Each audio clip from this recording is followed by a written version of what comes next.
Hello and welcome. In today's video, I will guide you step by step on how to disable chat requests in the Reddit app on your Android phone.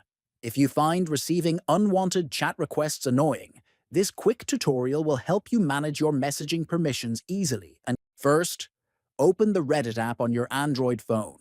Next, tap on Profile icon at top right corner. From the drop-down menu, tap on Settings. Inside Settings, locate and tap on Account Settings. Keep scrolling until you find Chat and Messaging Permissions and click it. Then tap on Chat Requests. Finally, select Nobody to disable all chat requests. That's it. You have successfully disabled chat requests in the Reddit app. This simple setting helps you avoid unwanted messages and control who can contact you. Thanks for watching, and don't forget to like and subscribe for more helpful tutorials.